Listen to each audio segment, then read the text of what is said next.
इधर देखो, अरे एक बार देख भी लो। क्या अलग इस चुनाव में है? क्योंकि आप भी अध्यक्ष थे, लोकसभा जीते, विधानसभा हार गए। इस बार दावा हो रहा है कि नहीं हम अच्छा कर रहे हैं। किस आधार पर आप लोग दावा कर रहे हो? जुम करो। नया तो वेलफेयर स्कीम है। हाँ। क्योंकि दिल्ली में भारतीय जनता पार्टी पहली बार इतने बड़े स्तर पे वेलफेयर स्कीम लेके आई है। रेवड़ी रेवड़ी नहीं, वेलफेयर स्कीम। रेवड़ी तो वो होता है कि कहा गया कुछ और किया गया कुछ, या कहा किया नहीं। क्या कह रहे हो? सही कह रहे हैं। हाँ। उसका फ्रेज बोलते हैं रेवड़ी।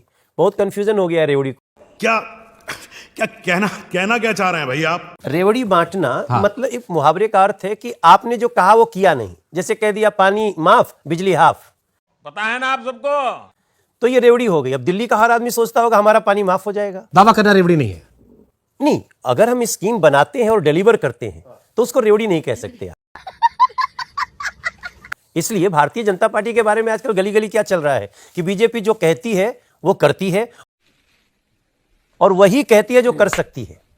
सर, हमको तो पीएम मोदी का बयान आता है जिसमें कहते हैं कि देखो रेवड़ी कल्चर के खिलाफ जाओ।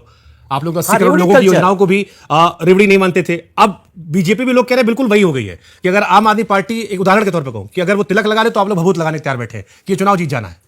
क्या करें? बताना बोने। एक मिनट यार। नहीं, मैं शुभंकर जी बताऊं, मैं पूरे देश के लोगों का एक कंफ्यूजन दूर करना चाहता हूं। फ्री का कभी बीजेपी ने विरोध नहीं किया। पीछे देखो, पीछे। आम आदमी पार्टी, कांग्रेस और डीएमके फ्रीबीज के समर्थन में खड़े हैं, तो पीएम मोदी ने मुफ्त उपहारों को देश की अर्थव्यवस्था के लिए खतरनाक बताया है। मुफ्त की रेवड़ी बांटकर वोट बटोरने का कल्चर लाने की भरसक कोशिश हो रही है। ये रेवड़ी कल्चर देश के विकास के लिए बहुत घातक है। इस रेवड़ी कल्चर से देश के लोगों को और खास करके मेरे युवाओं को बहुत सावधान रहने की जरूरत है। If you can please do. हमसे ज्यादा, बीजेपी से ज्यादा फ्री देने वाला कौन है? 4 करोड़ 28 लाख को फ्री घर दे दिया, आवास दिया गरीबों को। हमने 12 करोड़ को फ्री शौचालय बना के दे दिया। हमने 55 करोड़ को 5 लाख रुपए का फ्री इलाज गरीबों को दिया। हमसे ज्यादा फ्री देने वाला तो कोई हो ही, मतलब नरेंद्र मोदी जी से ज्यादा फ्री देने वाला कोई नहीं रहा। वाह रे तेरा गजेंद्र, अब खुद पे बात आई तो करे हाय हाय। अरे बोया पेड़ बबुल का तो आम कहां से खाए। बात तो सही। हमने तो इसलिए कहा है, शिकायत तो एक बात हो गई। अब जनता ये भी पूछेगी ना कि भैया आप शिकायत करो, समझ में आ रहा है, लेकिन तुमको चुने, तुम क्या दोगे? हमारे इसमें एक बहुत महत्वपूर्ण लाइन है जो हम जब वादा करते हैं, हमारी सरकार न केवल मौजूदा कल्याणकारी योजनाएं जारी रखेगी सारी, बल्कि हाँ, कुछ भी हो, ये झूठ है, झूठ है, झूठ है। अगर कुछ हो ढूंढेंगे टॉर्च से, माइक्रोस्कोप भी लगाएंगे। 25,000 आप भी दोगे? भाई साहब, हम तो जो 2500 रुपया गरीब महिला को देंगे ना, उसी में जो भी सुविधा मिली होगी उससे वो डबल ज्यादा होगी। 21,000 रुपए गर्भवती बहना को दे रहे हैं। गर्भवती 500 महिला रुपए का सिलेंडर। और इस सब कुछ के पहले ये हमारा आप दे देंगे आपको, हम अमित शाह जी ने रिलीज किया है।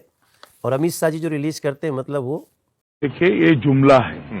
किसी के अकाउंट में 15 लाख रुपया कभी नहीं जाता, वो उनको भी मालूम है और आपको भी मालूम है, देश की जनता को भी मालूम है। जाएगा, कोई दाग नहीं लगा सकता। तो आपका धर्म है कहना। कह रहे हैं कि बंद नहीं करेंगे बल्कि उन्हें और अधिक प्रभावी बनाया जाएगा तथा इन योजनाओं में भ्रष्टाचार को समाप्त किया जाएगा। अगर किसी ने ये मान के वोट दे दिया कि मेरे अकाउंट में तो 15 लाख आ रहे हैं, जैसा वो कह रहे हैं, ऐसा कोई नहीं मानता जी। आप बताइए ना, आप मानते हैं? नहीं, मैं तो ये मानता हूं कि ये चुनावी भाषण में वजन डालने के लिए बोली गई हुई बात है। जो आपका गृह राज्य है या बाकी राज्य, वहां सब ये सब क्यों लागू नहीं हुआ? ये सवाल तो आपसे पूछा जाएगा ना मनोज जी, आप तो देश भर में घूमते हो। नहीं रहेगी। क्या है, कुछ लोगों की जुबान पे सरस्वती विराजमान होती हैं। हाँ। और कुछ लोगों की जीभ जो है ना, वो बड़ी लंबी होती है, 55-56 इंच की जीभ हो जाती है। कुछ लोगों का सीना 56 इंच का होता है। तब जेकर जीभिए 56 इंच के बाटे, ओकरा के हम कुछ नहीं समझा सकेंगे। सारे मिलके हमको पागल बना रहे हैं।